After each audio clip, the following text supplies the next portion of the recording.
कभी करती हैं मुलाकातें, कभी करती हैं मुलाकातें, कभी यादों में बरसातें, किताबें करती हैं बातें, किताबें करती हैं बातें।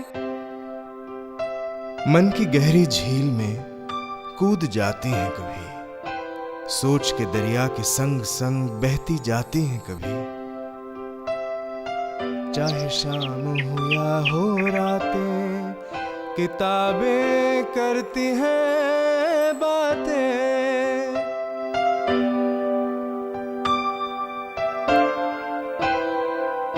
Hello and welcome to Kitabnama, Books and Beyond. We have with us today a legendary figure, an ace journalist, an iconic figure in South Asia, and a legendary human rights and democratic rights activist, Kuldeep Nair. Thank you for these kind words. I have read your book from cover to cover, Beyond the Lines. Beyond the line. It starts with partition, and you you experienced partition. So what did you witness during partition? Well, see, we were living in Sialkot city, that's a town now part of Pakistan. We had no plans to go Amsilmu. They told us that you belong to the wrong religion and you will have to go to that side. So then we thought it was a temporary thing. So my mother, I still remember, was wanting to take with her Shatu shawl, which is expensive. But then she said, all right, we are coming back. So she put it in the box and took out the Kullu shawl, which is cheaper. Not realizing that probably this would be the last day.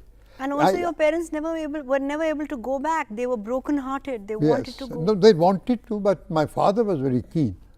But they said it's not our policy to get back the same people. So what are the lessons we've learned from partition? Religion and state should never be mixed. Because, and that is surprising that Quaid-e-Azam Jinnah, who founded Pakistan, after attaining it, he was saying, look here, we belong to two nations, you are Muslims and we are Hindus, or something like that. So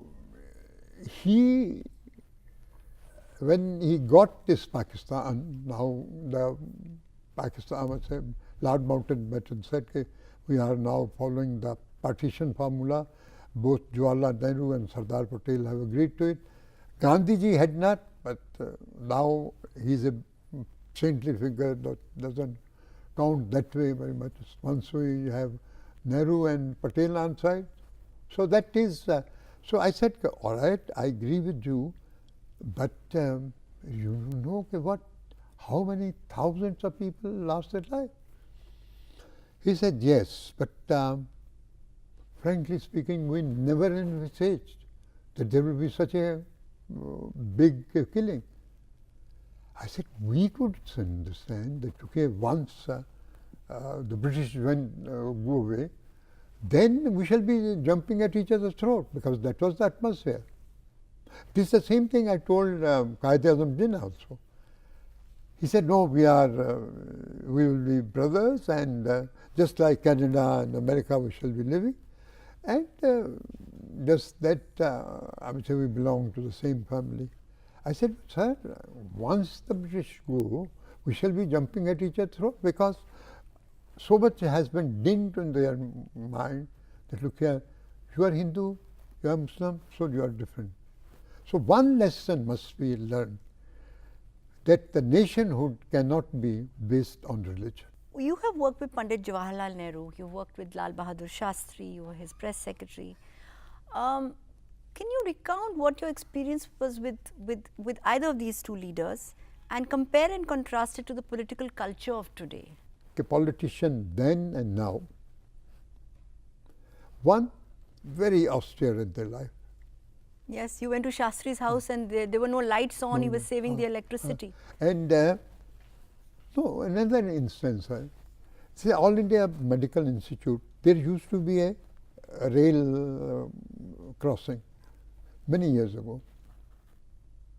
So once Shastriji and I were coming back from Qutub Minar. Qutub Minar is now part of Delhi, but then it was very distant. So when we came to this All India Medical Institute to come to the city, this crossing was closed because there was a train coming.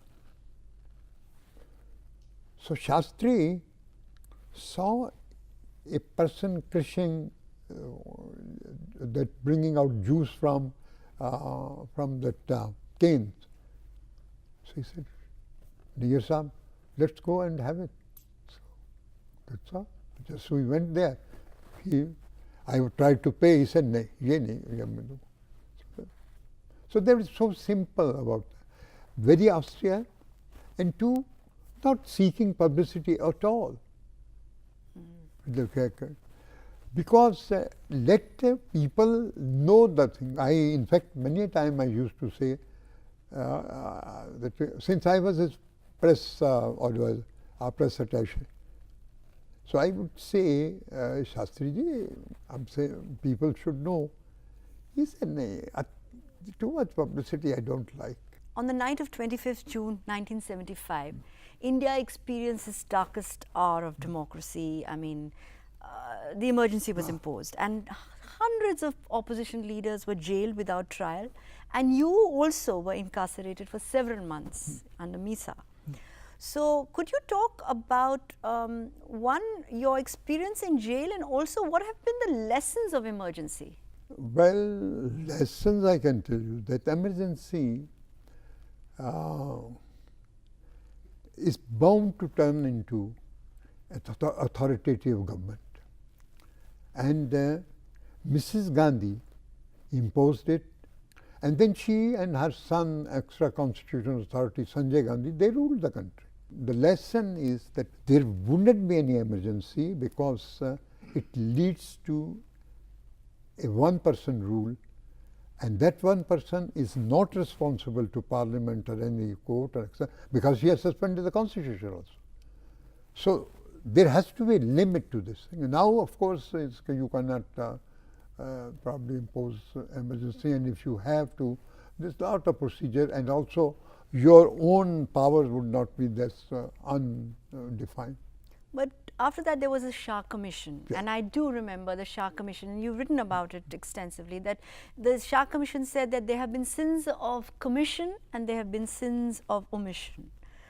And there was also a white paper on the media. Would you like to talk about the current state of media today? Well, it's different from that era in the sense that for us that was a profession. And now, what is it? Now it is business. It's business. Because now journalists are also wanting more salary, more perks, and then to get those, you go to a newspaper or radio or TV, whatever it is, and demand that. And if you demand that, that means that you are also conceding to whatever they do. So No, but there's something called a Working Journalists Act. If you're getting your wages from that, it's not unfair to demand fair wages. I'd like you to comment about paid news, about corporate media, about. I shall.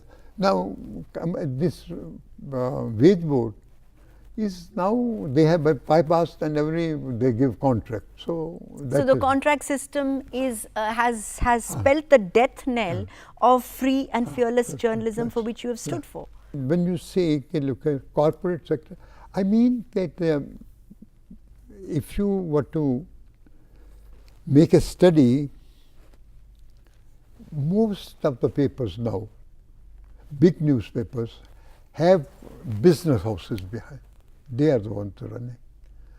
It wasn't the case in our time because owner was not to be seen at all. I remember that during the emergency, before that, we wrote whatever we felt like. No, we are not as if somebody is overlooking shoulders. No, just whatever you felt like. That kind of independence is not there now at all. The government pressure, the proprietor pressure.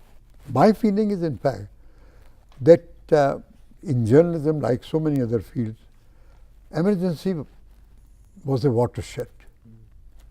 And the proprietors saw that a journalist would cave in so easily. So the journalists at that time did not stand up. So then the proprietor said, if they do not stand up now, that means they wouldn't stand up in my case also. So he took over. Your book mentions that when you went as a High Commissioner to England, you were reminded of the time when you got caned in Sialkot by a white policeman, and how the time you spent in a police station under Mahatma Gandhi's call for the freedom of India. I would like to ask you, what do you consider was your greatest achievement? There, I think the Sikh community had gone away from the country because of this Operation Blue Star. Whether it was necessary or not, whether it should have been in that form, I am not commenting on that. But this Blue Star operation attacked Sikhs' Vatican, Darbar Sahib. So when you Harminder Sahib, when you did that, the Sikhs went. So I found in London, I noticed once, twice, thrice. I said, I don't see any Sikhs coming. What is the matter? They said, no, they don't come. But then I called the security man in my room. I said, what's the matter? He says, Sikhs we do not allow to come in. They used to get visa with great difficulty. I give 5 years visa, multi-travel facility, just £15. You have always stood for secularism and democratic rights. But now my question to you is that you have written in your book, and I quote, we have taken to globalization and new liberal policies with a vengeance. So what do you think should be the Indian model of development? See, according to me, Mahatma Gandhi's model is also too slow. I think Nehru model was all right, but the country had to move towards left. And I think in a poor country like ours, there is no other way, no option except to move towards that. I am not saying how far, etc., because we shouldn't become a totalitarian state, and those, no, I am not. I am just saying that when we are considering the future, or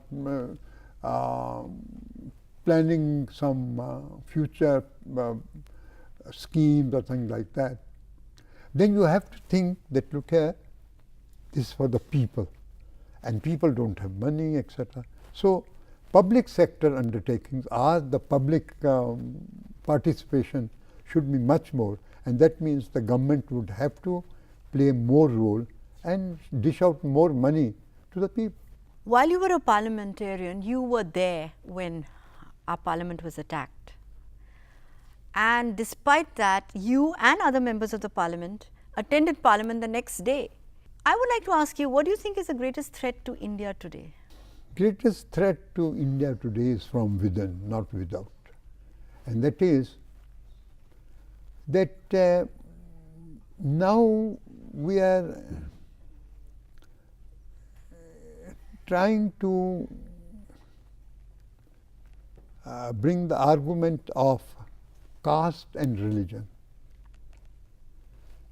Independence movement, we saw to it that this wouldn't work. And when we were fighting against the emergency, then the caste was. Now it is very important that, look here, you have to have caste and religion mentioned in your whatever campaign you have. And that is what India should not be. India is a multicultural, multiracial, so many things. It's a variety of things really make the nation. But that's, I am finding that it's lessening, that overall attitude. We are getting in the small grooves of caste, religion. And when you say paid news, this is the paid news. That since I have the money and I shall pay you, Earlier, nobody would even dream of that. But now, since you fell from those idols, so everybody is now, so no more idealism in the profession. So, what is your message to the youth today? I mean, you are someone who has documented the birth of this country, and you've had a ringside view of contemporary events. So, what would you tell the young people who want to stand for the idea of India? What should they work for? Idea of India is a sovereign democratic republic. And we have to, the young people today, have to work for the notion we had when we were participating in freedom struggle, and that is that this country belongs to all, without distinction of caste, religion, and creed. And this is what I am saying, the idea of India, that we are a democratic, sovereign republic, and with democracy, some kind of egalitarianism, and so that this country, with variety of cultures and variety of appeals in name of development, is still one, and it has to think of one, because from north to south, if you have to keep the country together, it has to be Indian nationhood, not a Hindu nationhood or a Muslim nationhood. You're a prolific writer, and I've seen you at every democratic forum, at Jantar Mantar. And I was reading that you were born in 1923. I had to, literally count the years and say, no, there's some. 24. All right, so there is a misprint there. Now would be 90. I cannot believe it, because to me you are the youngest person I know in mind, in spirit.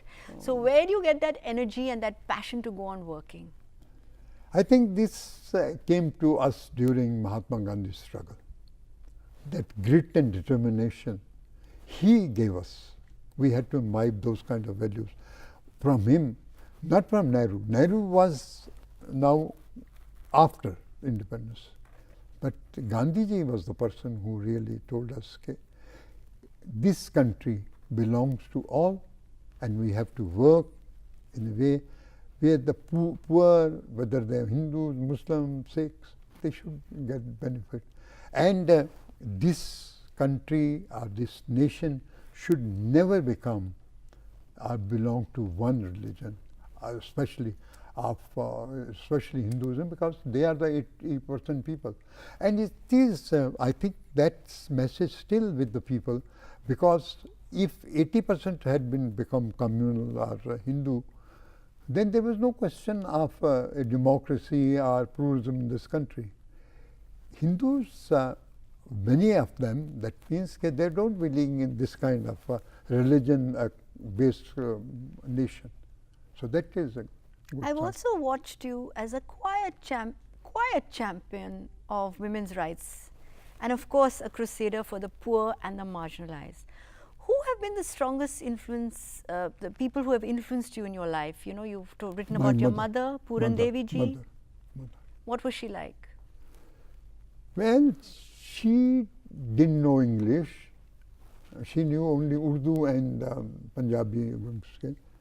So I used to write to her in Urdu whenever I was in college. But she said this very strange thing. After partition, we had to restart the life again. So she was again back in the kitchen. Now there were no servants. So when I got my first salary, I was then working in a Urdu newspaper. So whatever I got, I gave. So she took the money, and there were tears in her eyes. She said, this small sum should not bother you at all, because one day you will be a great man. I wouldn't be there to see you, but I can tell you. And her words proved right. Yeah. Your true riches are the way that you have promoted the causes that are so dear to your heart and to the idea of India, and your 15 books and your presence. We deeply value and cherish your presence amongst us. More power to your pen, Kuldeepji, and I recommend this book be in every single library and perhaps in the curriculums of our universities, because I think that every free Indian should read this book. It is a valuable study of contemporary history from a hero, a contemporary hero. Thank you for these kind words. Well, thank you Kitabnama for asking me to read from my book. It's the only show that still honors books in India, and thank you Kitabnama and thank you Doordarshan. Now, we talk about many contradictions and many surprises in Indian politics. So, let me talk about some, and let me then read from somewhere I think we got some of our anticipation right, and perhaps the book drew its title. So, this comes from the introduction and takes us back to 1998. Can you please explain your country to me? Asked my late afternoon caller in 1998. This was a totally befuddled US ambassador to India. How could Sitaram Kesari pull down such a stable looking and generally efficient government on a mere peak? Truth to tell, I was then as confused as he and have no answers even now for how things change in Indian politics and why.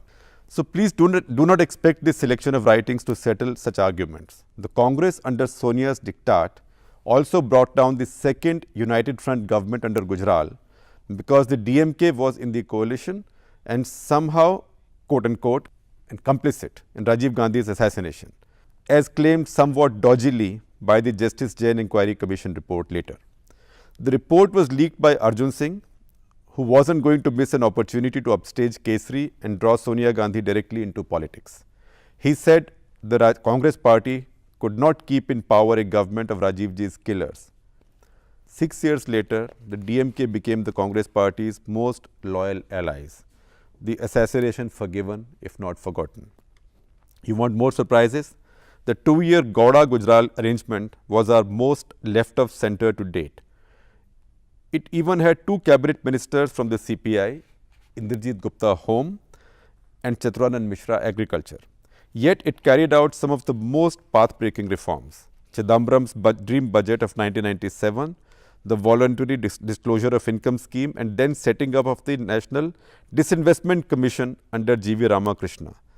That flurry of change is outdone in its improbability by the stalling of all reform under UPA 2 now, even though it had a healthier majority, a much stronger reformed dream team led by Dr. Manmohan Singh and Chidambaram, and a buoyant near surplus economy. Once again, therefore, how do you explain this India? You only watch, observe, converse, reflect and enjoy. You want more surprises? I can read some more to you. One of my favorite conversations was with S.T. Kumaraswamy, the son of Devagowda. How do you justify your father joining hands with the BJP to make you Chief Minister of Karnataka, when he had himself become Prime Minister of India only to keep that supposedly evil party out? I asked him on NDTV's Walk the Talk.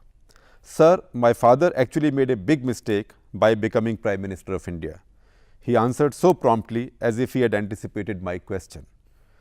Why do you say so? I asked. Because by becoming Prime Minister for a few months, sir, my father lost his hold over his own party and his own state. So our power was permanently damaged. Since I looked unconvinced, he clarified. We have to learn from DMK and AIADMK, sir. You hold power in your own state and then trade it for a share in the central government, whoever may lead it. A still young and inexperienced inheritor of a single state Kulak legacy had taught me an essential political fact. That in any Lok Sabha election now, anything from 60 to 100 seats will be won by parties whose ideologies are totally fungible with power. That's why 200 is the new 272 in Indian politics. Now, I'll switch to something else which I thought justifies the title Anticipating India. It is something written as far back as in 2007, and this is titled If Modi Wins on Sunday. This was a Saturday before the Gujarat elections results, which were to come out the following day, which was a Sunday. And I will get to the operative part. because this talks about how India may, it anticipates how India may change if Modi comes to power. If Modi wins on Sunday, the stage will be set for an ultimate Modi versus Sonia battle. Remember, this is 2007. This is before 2009 elections. Even if Advani continues to be BJP's shadow prime minister, which he did, Modi will then be the key campaigner. His kind of politics, his style of mobilization, and even his short-sleeved kurtas will then define the BJP campaigns in subsequent general elections. In the long run, he will emerge as Rahul Gandhi's main challenger. He will unite against himself the parties that need the Muslim votes, thereby strengthening any Congress-led coalition. He will put under great strain the members of any BJP-led coalition, particularly those that still value Muslim votes. Nitish Kumar is a key example. Even his worst critics won't deny that if he wins on Sunday, he will pretty much define the agenda for national politics in the future. His style and persona will cast a larger-than-life shadow not just on the BJP, but on the entire saffron politics. Two important factors that have marked BJP's national politics will then change. One is that whatever their commitment to RSS ideology, most senior leaders of the BJP have risen from the parliamentary system of the 1950s and 60s. They have therefore conducted their politics within the broader parameters of constitutionalism and parliamentary sobriety. Vajpayee has smilingly sparred with Nehru, and Advani was on talking terms with Indira Gandhi and Rajiv, even after she jailed him and his entire party leadership during the emergency. If Modi wins tomorrow, both will change. He may not call Muslims names in public, and he perhaps will not. But Modi's rise will completely change the form, style, substance and essence of BJP's politics. In the 1990s at Ayodhya, Advani had given his party a certain direction. Modi's rise will now mean that the use-by date on that politics is over. Most interestingly, he will change the second factor too.